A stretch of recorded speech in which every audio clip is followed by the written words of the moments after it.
The majority of bodybuilders today still seem to operate on the notion that their purpose is to go into the gym to see how many sets they can do, how much they can take, or how long they can mindlessly endure. And that is wrong, because bodybuilding is not aerobic.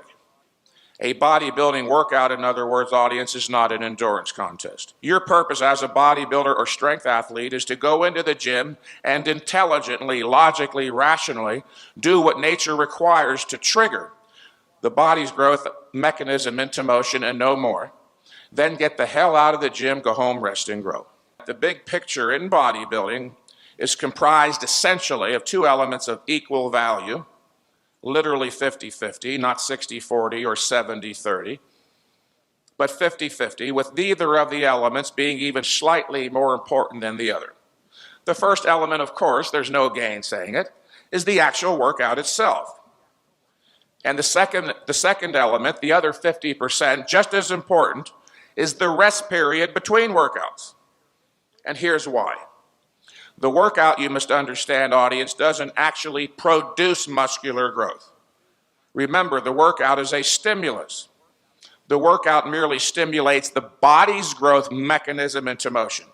It is the body itself that produces the growth, but only if left undisturbed by further exercise stress during a sufficient rest period. Or in other words, if you don't rest enough, you won't grow enough, if at all.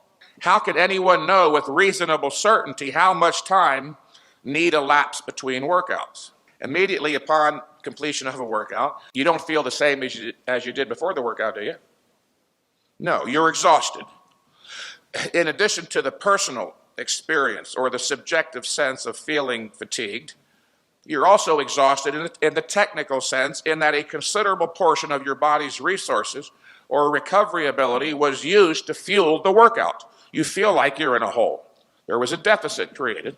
The first thing that the body must do after the workout is not build the mountain on top of the muscle, but fill the hole, or recovery, we call it. In fact, the completion of the recovery process itself may take up to 5 days or even longer in some cases before the body even has a chance to start building the mountain on top of the muscle. If you train again before the recovery process is completed, you will short-circuit the growth production process entirely. Every bodybuilder of experience has had the experience of performing, let's say, a tremendous leg workout on a Friday afternoon.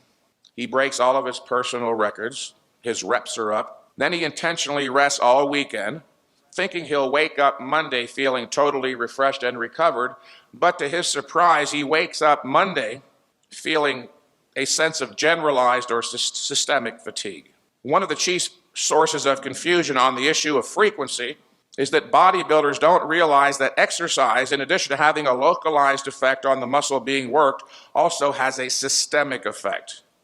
Remember, you have to rest long enough between workouts, not just for localized recovery, which actually takes place fairly quickly. You must also allow enough time between workouts to allow for systemic recovery, which can take weeks, depending upon the type of training you're engaged in.